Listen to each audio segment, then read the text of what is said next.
You're listening to Mixed with your host, Eric Kamont.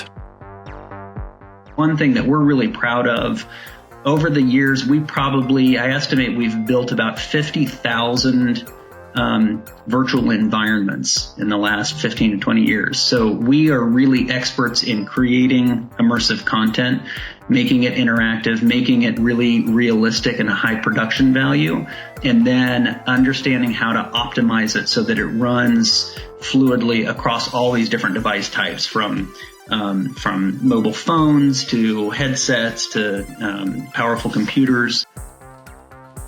On today's episode, we join our friends Jamie and Surnish from Seattle, Washington-based Altoura.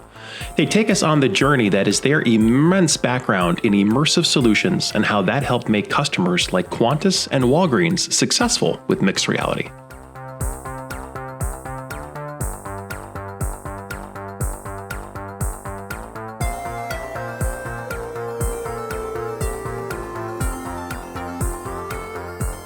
All right. Well, welcome everybody. This is episode 002 of Mixed, a podcast series dedicated to learning a little bit more about our mixed reality partners. And today, super excited, from the West Coast to the East Coast, my friends from Altoura, also known as Studio 216, we have Jamie and Surnish. So thank you, gentlemen, for welcome. Thank you and welcome to the show. Thanks, Eric. Yeah, thanks for having us. Good to be here. So, how is the West Coast? How are you guys holding up here in the middle of uncertain quarantine times? Well, I had to fight about 16 zombies this morning getting out to the mailbox. But yeah, we're surviving it. Yeah, I think it's particular torture for all of us in the Northwest because the weather just turned. It's like been nice and sunny. Yep. But you got to stay indoors and stay, not go out and enjoy all the natural beauty of the area. So it's like, all right, well, we're just going to sit inside and watch the sunshine. But we'll take it. It gives you a false sense of that things are okay when you look out the window and birds are chirping and the sun is shining, and then you open up the newspaper and you realize not normal. Not normal, right? But and generally speaking, we would be doing this, in person, obviously, but due to times that they are, and we're taking advantage of technology. So we're using, Teams today to record this podcast, but in the future, when I can hit the record button on a HoloLens, we'll do it there too. So look forward to one of our episodes being avatars. We'll make it exciting. Absolutely. Well, gentlemen, first off, thank you. I know this is, we talk a lot, and I appreciate you guys coming here to kind of share a little bit about what you all do. So I think the easiest place to start off with is Studio 216, Altoura. You have long history in the mixed reality space with Microsoft. Maybe you want to give us a little bit of background, and in doing so, maybe also introduce yourselves in terms of what you do for the company. Yeah, sure. I can kick it off, and I'll give you just a quick summary synopsis. So my name's Jamie Fleming. I'm CEO and founder of initially Studio 216 that transitioned into Altoura. I'll see if I can encapsulate this into a 30-second soundbite. But my background is actually in architecture, as in building architecture. I have a master's of architecture from the University of Washington and worked as a number of years designing. You probably have been in a pottery barn that I designed for you at some point in your life. Really? A pottery barn? Yeah. I was one of my first jobs out of grad school designing pottery barns. But through my work in architecture, I realized that there was a need to be able to visualize in highly realistic and compelling ways to visualize these environments that we were designing. Because the problem was that designers and the stakeholders, the people that designers were designing for, really had a hard time 15, 20 years ago really understanding completely what these designs were going to be like. Right. And so I founded the company Studio 216 when the impetus was, how can we take these 3D models? This was at the halcyon days of BIM, or building information models. How do we visualize these so that we can immerse you inside this environment and you can make better decisions about the designs that we're building?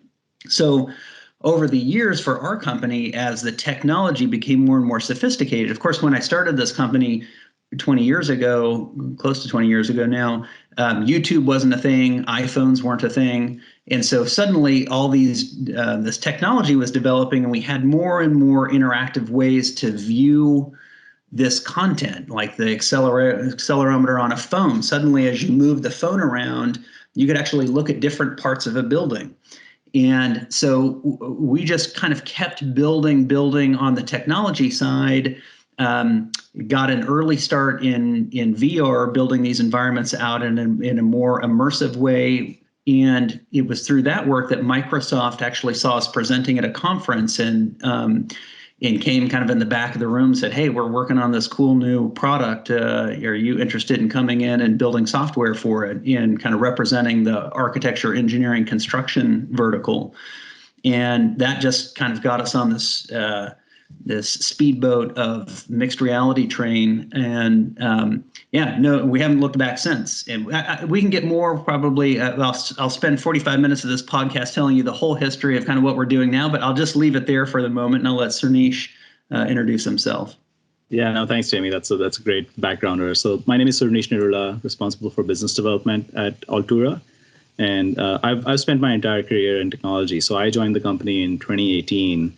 Our CTO, Bharat Ahluwalia, and I actually worked together at the same company before he went on to join Microsoft. And he was actually part of the HoloLens team, so there's an interesting little story there as well. And then I joined HTC, running their enterprise mobile program. But through the course of spending time with HTC, working on kind of the front lines of mobile when it was first becoming a thing and more important for the enterprise space, what's been particularly interesting for me throughout my career is kind of pushing the boundaries of what tech can do for businesses, for enterprise customers.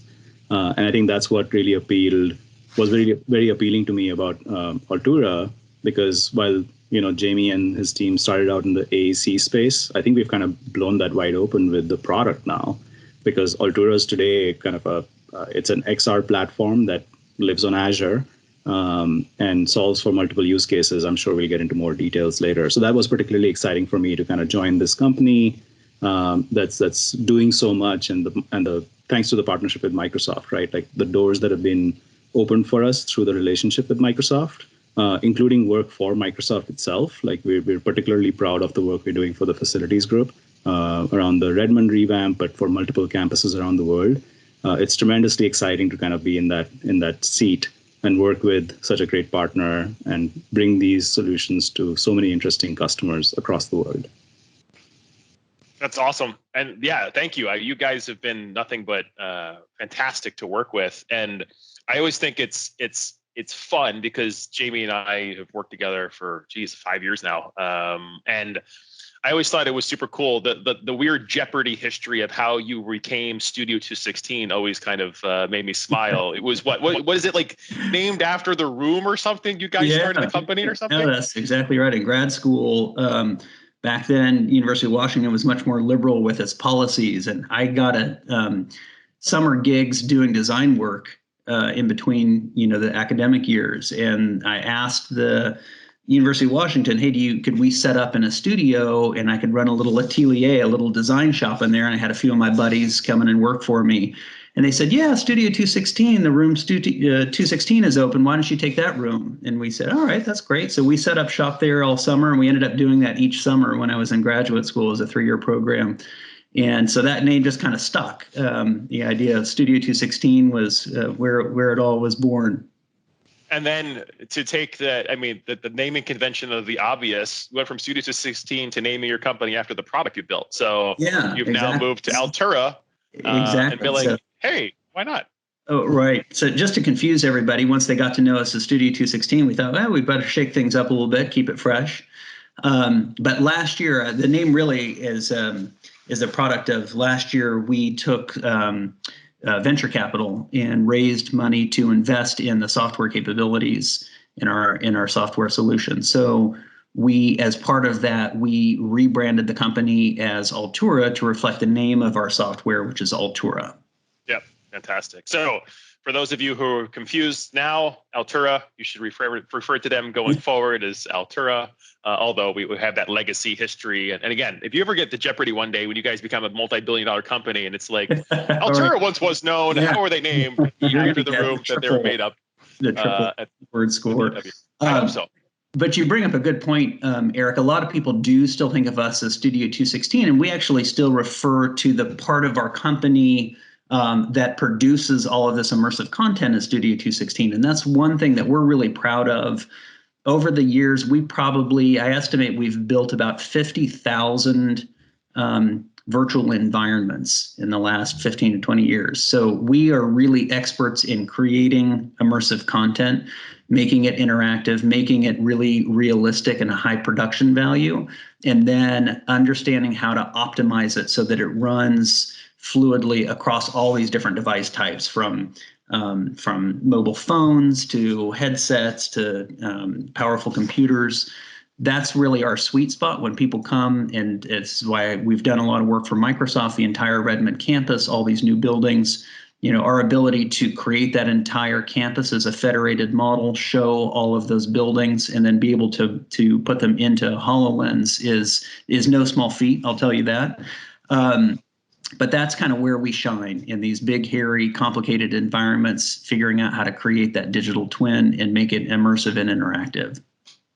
Yeah, and this is perfect. This is a great segue, because I think, when we think about your company, obviously we have this history in the AEC space, talking about BIM, but I mean, really, it feels like immersive visualization is kind of really where you've guys have honed in on, and all the little tangents into the different markets around that, right? Right. No, that's exactly right. I mean, where we really, our early traction with mixed reality has been in virtual real estate tours. We've done a lot of work for developers who are either trying to communicate with their designers, the architects, and understand what this design is, and then being able to take that same asset and use that for the brokers to go out and find a tenant or to sell a property. And so that was the kind of inspiration and impetus for a lot of this virtual work that we were doing. Sure. What we realized through that is now we have this immersive, interactive environment. Oh my gosh, we can do other things besides just walk through it and tour it. We can actually do work inside this environment. And one of our really early customers was Sprint. We had a really visionary customer, Jonathan Moss, who was leading the retail sales team. And he understood his team was on the road 90% of their year, moving from Sprint store to Sprint store, training employees.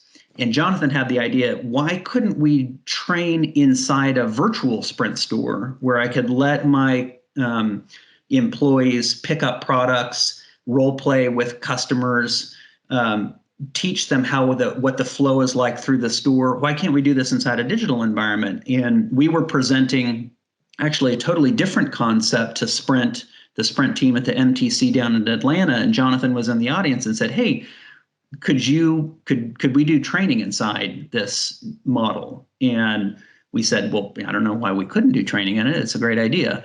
And that's what really got us down the road of building out an entire training module where we could now have a remote expert that was in this digital twin who was able to see other virtual participants doing the role play with customers, interacting with products. Everyone could be asynchronous or geographically located, where they could be anywhere in the country. They could be networked together inside this virtual environment doing the training. They're connected with voice over IP. Some people are in headsets, some people are on tablets or phones, but they could do all that work remotely and collaboratively, which, just as it so happens, as we've kicked off this call, super relevant in the context we find ourselves in today. Absolutely. Like, hey, how do we stay productive when we can't be together inside the same environment?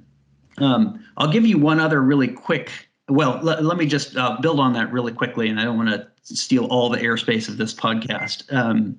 But from that retail training, really understood that there's so many things that you can do inside these environments. Once you've got this environment and it's interactive, Now you can train in it, you can do role play, you can do all kinds of different things to leverage your productivity and amplify your productivity for the enterprise.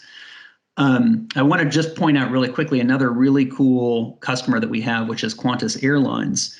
And what Qantas, I think one of their initial appeals of when they looked at Altoura and saw that they could be inside a highly realistic environment, in their case, we built out the cockpit of a 737-800 airplane, and using HoloLens 2 and the hand tracking, of course, you can grab the instruments, you can interact with things as if you're sitting in that cockpit. Everything is spatial. You can be together physically in a room training with someone else, or you can have somebody else that, maybe on the other side of Australia. There, the ROI for Qantas was really clear. They spent an enormous amount of money flying these pilots from all over the continent to Sydney, where they have these physical simulators set up and to deliver training. These simulators cost tens of millions of dollars. Employees would have to book time at like 3:30 or 4 in the morning for their time in the simulator, because they just run these things 24 hours a day. And if they have any extra capacity in that simulator, they would sell it to others. Right. So they saw, oh my gosh, if we could do this inside a virtual or a digital twin, we could train people in their homes. We could train people anywhere, anytime, and we could allow them to do these repetitive training tasks that they have to have these brusher, refresher courses. So that represented a huge potential savings for them in terms of the cost of bringing all these people to a central resource, as well as having to buy additional physical simulators. If they could just do this virtually, that could save this company, tens of millions, if not hundreds of millions of dollars over the long term. The other thing that was really compelling to Qantas was that they have a need to train for unsafe situations safely. And this is a great catchphrase that I've co-opted from Amanda Bayou, which is the woman in charge of training for Qantas Airlines. This was her kind of catchphrase that she coined. But the idea is that there's a specific procedure called an engine run ground test, for example. And what the engineers are doing is they're firing up the engines, and they're listening for audio feedback of what's happening with the engines as they're controlling their instruments. And they're training for what happens if there's a fire. This engine catches on fire. Obviously, that's a dangerous activity if that happens. That's bad. So that's a bad outcome. But allowing pilots and engineers to do this training inside a mixed reality environment, they can see what happens if they make a mistake, and we can go through and we can let them use their body and engage the exact way that they would do inside of an actual cockpit as they're doing this role play and this training. And it allows them to do that safely, and have an external person monitoring them as they're doing it, because they can also be inside that environment with them. So that's also a really compelling tie-in to what we see today, where we are figuring out how to continue to do our work safely, even though we have to maintain this social distancing, even though we have to worry about becoming infected because we are interacting with other people. So mixed reality really offers the potential of continuing to work safely in this unsafe environment in which we find ourselves today. Yeah, and just to add on to that really quickly, I think of Qantas as a particularly exciting project because it leverages things like the HoloLens 2's hand tracking capabilities, these collaborative features on Altoura that we've actually built on Azure. So our app state and collaboration pieces happen through an Azure backend. But there's also the audio element that Jamie just alluded to. And so, when you think about it, there's a left engine and a right engine, and being able to present those audio cues spatially correctly within the HoloLens has been pretty powerful as well. So that's another piece that I think kind of just serves to highlight the maturity of that platform and what you can actually make possible. Well, I think what's really interesting, if I can kind of boil it, synthesize it down a little bit, is you have this keen eye for building fully immersive scenarios, right? So whether it was that leasing center, rental center, real estate scenario, whether it was a brand new campus or building that was being constructed, or it is the super highly realistic complexity of the inside of a Boeing aircraft, you go, if I can immerse you, well, what can I do? And I think that was really what the questions were. Originally, you go, well, if I can immerse you, I can sell you something. Right. Now you're going, well, heck, if I can immerse you, can I train you? Can I teach you better? Yeah. Oh, okay, cool. And I think what's interesting is doesn't really matter what the immersive environment is. Like I could be inside of a molecule and I could teach a bunch of scientists. If I'm inside of a plane, I teach a bunch of aircraft pilots. Like the intent is you guys have solved for immersion. And key thing here, I think, is you've done a great job, Sir Nick, talking about HoloLens 2. But you guys do mobile, VR, HL1, HL2, PC, like the whole gamut from like best to better to good in terms of like the quality and the fidelity. So you guys are unblocking access. So to your point, a pilot, I want the full fidelity experience. I put on HoloLens 2. Oh my God, I can move widgets and gizmos. There's nothing stopping to say, well, what else could I train you on from a mobile device, which you could do, sitting in a closet. So yeah. No, that's a great point. And it's actually a pretty common now, a best practice that we recommend to customers, which is not everyone has a HoloLens 2. Hopefully they will in the future. But for the time being, go revise this content, or whether it's training content, or if you want to collaborate based on an immersive environment, go do it on your mobile phone, go do it on your smartphone or your Windows PC. And then when you're able to access that best-in-class device, great, you have all the underlying feature sets that unlock for you with the hand tracking, eye tracking, all those fun things. So for sure, yeah, and it's kind of your framing is very interesting as well, because especially in thinking about not only what particular feature sets we expose and what customers use Altoura for, we're kind of thinking of it more broadly as a foundation of immersive environments and collaboration features on top of which you can do pretty much anything you want to do, right? It might be training, it might be sales and marketing, it might be layout and design. Exactly. It becomes less about saying, what can I do using Altoura, and more about saying, what can I do with a platform that's able to bring in, whether it's fully synthetic environments or whether it's 3D scans of your existing environments, whether those are based on 360 photospheres or LiDAR scans. It's more about saying, I have that base functionality of bringing in collaboration and immersion. What can I do on top of that? And you can pretty much do anything, right? Agreed. That's fantastic. So when we think about this, obviously we've talked about that shift in industry. Do you guys see like specific industries really honing in on the work that you're doing? I mean, I know you had the AEC history, but I mean, I've even seen some success with you guys in retail. So like, where do you see like the top 3 industries playing for you right now? Cernish, I can take a crack at that, and then you can add your thoughts. Sure. So definitely, we've seen a huge uptick in interest from the real estate group in given what's happening right now with CV19. People, they obviously still need to sell properties, and that all of that is moving virtual right now.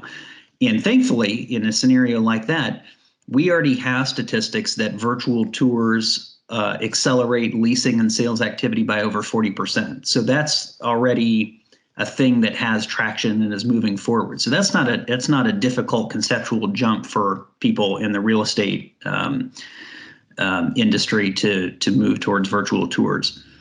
The other pieces where we see traction, as you mentioned, in retail, we're working with customers like Walgreens to train their employees. And Cernish, I'll let you kind of describe that scenario, because that's a pretty fun and interesting one. Sure. The other one that, Cernish, I might just have you prompt you to talk about is in manufacturing, specifically around pharmaceuticals, the use case of Altoura and this immersive training interacting with these highly compelling digital environments. Yeah, no, absolutely. And so, I think these examples are where the phrase mixed reality really has meaning, because think about customers like Walgreens or Orange Theory Fitness, where they're using Altoura to train frontline employees.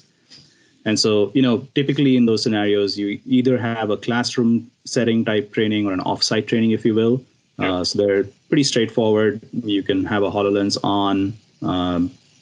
It's more like being in VR, but the fact that you're in a HoloLens along with people that you might be in a classroom with, maybe not in current times, but makes it easier to interact with folks that you're with physically. But the real magic also starts happening when you're delivering that training in store. So when you're at the actual physical store, we are just turning off the context of the store that we've built and exposing the training content in a purely AR or mixed reality mode, right? And then giving trainees the opportunity to interact with those objects, again, using the feature sets like hand tracking or what have you, or on mobile, it's more simplified interactions.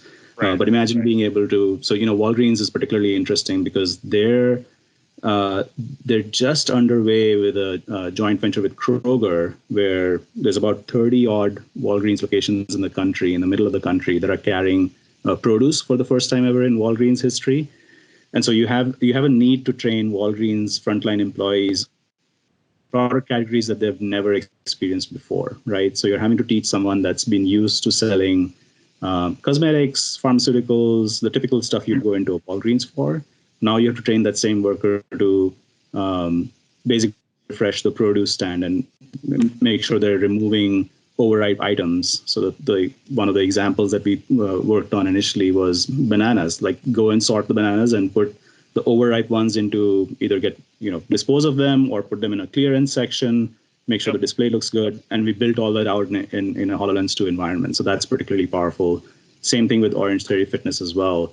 And then the manufacturing scenarios that in particular we've started with Thermo Fisher are super exciting, because there it's not just about building a synthetic replica of a manufacturing line. It's actually taking 3D scans of the actual environment, the actual line, because their manufacturing lines are configured separately from one line to the next. So it's important to have an accurate reproduction of the line that you'll be working in. Mm-hmm. And then, what's been particularly interesting about Thermo Fisher is that there's multiple use cases that kind of come out of this initial exploration of saying, hey, I'm gonna scan your existing facility and bring it into mixed reality. So they started with training, but we're also working on a very cool project where we'd be using Azure Kinects to track worker movement within the line. And there's all sorts of use cases that follow that. Everything from root cause detection of, let's say there was a batch of drugs that, for whatever unfortunate reason, had some defects in it. And obviously Thermo Fisher and anybody in the pharmaceutical space is shooting for a zero defect kind of philosophy. The ability to use solutions like that to go back and identify, hey, what were workers doing on that particular day that batch was produced, right? Everything from that to being able to give customers tours of these facilities without having to shut down a manufacturing facility, which is really disruptive to a factory that's running 24/7. Right. And so there's we could go on for hours, but I think what's particularly interesting for us is once you start working with a customer on a mixed reality project, the sky's the limit for what you can kind of tack on as use cases and the value you can derive from the assets you're producing that are foundational to that customer and that experience they're building. So super exciting stuff. So I'll pause there because I could go on. I'm just thinking through, how do we make it real for some people, right? And so, obviously, you guys have these scenarios in retail, which I think is fantastic. You've got these scenarios in the AC space. It sounds like you've got, training as a broad category along with this immersion and this visualization stuff, right? Where you go, hey, I'm already visualizing something. I'm going to immerse you in it, and then I'm going to train you, and I'm going to train you potentially individually or collaboratively. If I think about how we think about our use case scenarios and our key industries in terms of matrixing out, solution providers, like what you guys are doing. Altoura is public cloud, right? If I remember correctly, on Azure. Do you ever find a scenario where the customer wants it on-prem? Have you ever been blocked by any of that kind of stuff? Yeah. No, that's a great question. And so, I think there's a couple of things to think about there. And just to round out the verticals discussion, obviously aviation's been another vertical that's been of interest as well. But we really see this as big verticals. And then the other functional area is layout and design. Right. So when you think about hospitality customers, we're talking about compressing their decision-making cycles by allowing multiple people to come into a design environment. where previously, and this can apply to anybody that's building a facility, right? So it could be hospitality, it could be healthcare. Typically, the motion there has been for folks to do cardboard mock-ups of full-scale cardboard mock-ups of floors. So companies will rent warehouses and build out at Cardboard crazy city. costs, cardboard cities. They're reconfiguring that every time there's a design change. So just imagine the amount of time and money that goes into that. If you're able to compress that decision-making cycle down, that's great. But coming back to your to the public cloud question, great question. So we obviously run on Azure, so that's our Azure instance. But we've deployed into customer Azure tenants before as well. So we have that ability to deploy Altoura into a customer tenant. Yep. Particularly, obviously, when it comes to customers that have, work in either highly regulated industries or privacy is super important to them, or being able to hold on to the super important to them, that's completely doable as well. And then when it comes to the on-prem question, that's another interesting place, because particularly when you're doing things like, so we've done live events, right? So let's say it's an exec keynote address, or it's a highly collaborative but event-based thing where there's people that are going to be physically together. And particularly in locations that might not have very speedy internet access, you want the ability to support something that's super low latency, that doesn't need to be able to go back to the internet and come back. So like reducing that latency. So we have the ability to deploy a subset of our stack on a server type configuration or a high-end PC, depending on the number of users locally.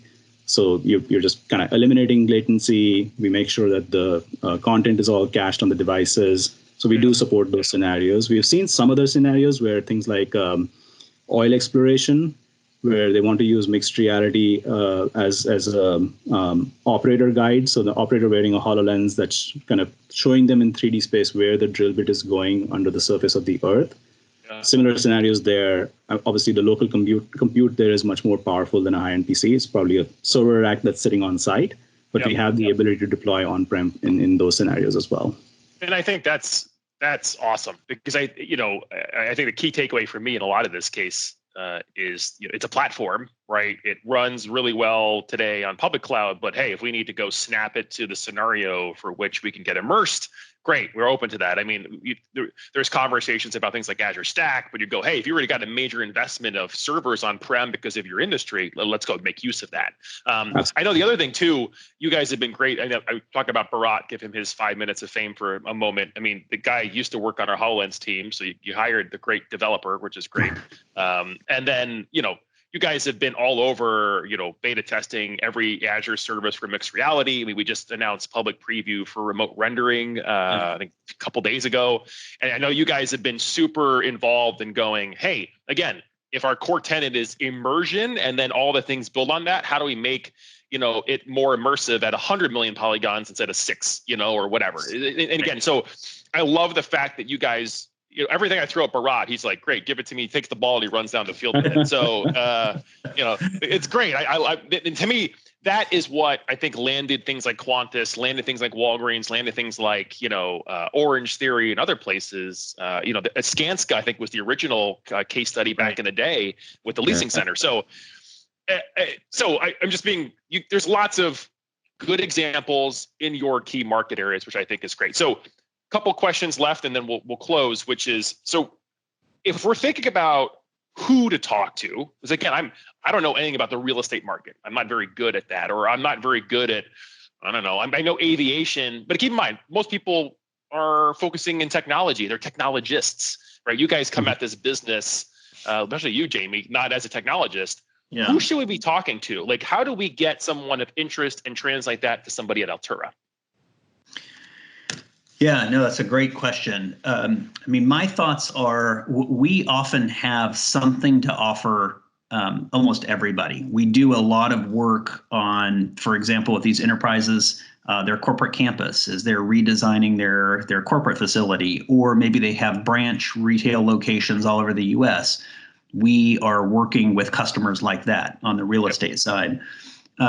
Most enterprises have the need to train their employees doing something, and oftentimes having access to a spatial environment in order to deliver that training and letting their internal LMS teams author that training via our portal That's another area where we see traction. And then, of course, like on the retail side, not only we build out a ton of immersive 3D content for retail customers, just as they are, they just need access to lots of stuff built. We can help out there. Showing, for example, logistics scenarios inside these big distribution centers. We're doing some interesting work there. Again, we're using HoloLens, where you can actually interact and take packages and set them on an assembly line and see what happens to them as they're moving throughout this incredibly spatial enenvironment. Where's my URL? Yeah, absolutely. Yeah, exactly. I mean, we're a little bit like DryerLint, I guess. We pick up little bits of. Basically, we can do lots of little things for almost anybody out there. We've got relevancy in our solution. We're here for Altoura, now known as DryerLint, going forward. That's good. So that's your VC. So how do you promote yourself? We smell. That's right. We smell lemony fresh. It's fantastic. Right, exactly. Yeah. And Eric, just kind of add on to that. We've seen a lot of customers try and tie exploration of these kind of technologies into an innovation group in-house. So we've certainly seen that motion, but I think it's more powerful when the line of business is bought into solving a business need using immersive technology, right? So there it's a little harder to be prescriptive about, hey, look for this kind of person within the organization. Yep. Like Jamie was saying, if it's training, it's usually a learning and development person that's coming at it. If it's a layout and design type scenario, it's usually a design group that's coming at it. Or depending on the company you're working with, it might be, to Jamie's earlier point, within retail, it might be the folks that are responsible for supply chain because they're designing these facilities, particularly as retailers compete with Amazon. They're standing up their own fulfillment centers on a scale they've not had to do before. So the need to visually, to be able to visualize that space and then drive quick decision making around across geographies and across multiple stakeholders, that's been a particular driver for our work in that space. And that's actually where we're doing some of our most interesting work with remote rendering, because those models are, amongst the heaviest we've seen, like 100 million plus polygons, and that's really where remote rendering shines. So we're excited about that as well. Right. So, you guys, I think the point in all of this is as you said, you're DryerLint. We can do lots of things for lots of people. So how do we do that? So I think that's a key value stake. So where do people learn more about you guys? I'm assuming you have a website somewhere. Yeah, absolutely. You can come to altoura.com. Obviously, reach out to any of us. We have a sales@altoura.com alias, which will come to both Jamie and me as well as others in the organization. We can send you more specific collateral. We continually update our sales presentation. So, don't depend on an old version. Come to us for the live version on our OneDrive, and you'll get the latest and greatest. The YouTube channel is a great place to start as well. And I'm sure we'll include links in the podcast, or we can send them later. But if you search for Altoura on YouTube, you'll come to our YouTube channel. What I love about that is that, immersive tech can be hard to demo across a distance. But if you're able to see a video, and we've done some really cool videos, actually some of them in collaboration with Microsoft, the marketing and PR groups. If you're able to see what that solution looks like, it helps illustrate that much more crisply than either talking about it or showing you 10 slides about that kind of solution. So. Yeah, absolutely. No, I think that's great. And so Altoura, for those of you listening, it's altoura.com. And you guys have I think you have an app up in the App Store too, do you not? Yeah, absolutely. Yeah, so for your HoloLens. Whether you're a Windows user, so go to the Microsoft Store on your Windows PC or your HoloLens 2, search for Altoura. We're on both those devices, marketplaces. We're also on iOS and Android app stores. So especially if you have a recent smartphone or mobile device that understands space, has spatial context, you'll be able to play with kind of placing models within the Altoura app and being fully immersed in full-scale replicas of those applications. Awesome. That's fantastic. I think, so you heard it. You can go to any device, go get to Altoura, get yourself an application, download it, and play with the DryerLint while you're at it. So that's going to stick for a long time, I'm pretty sure. All right, gentlemen. Well, this is fantastic. I am super grateful for your time. Thank you very much. Yeah, likewise. Thanks for having us here. And thanks for listening on Mixed. And I hope you guys have a wonderful day. All right. Thanks, Eric. Thank you. And that wraps another episode of Mixed. Thank you for listening to the show. You know what you could always do that will give us tremendous value is leave a comment, share with your colleagues, with your friends. Let us know what we're doing well and what we're not so that we can bring you better value and better content into the future. Be well.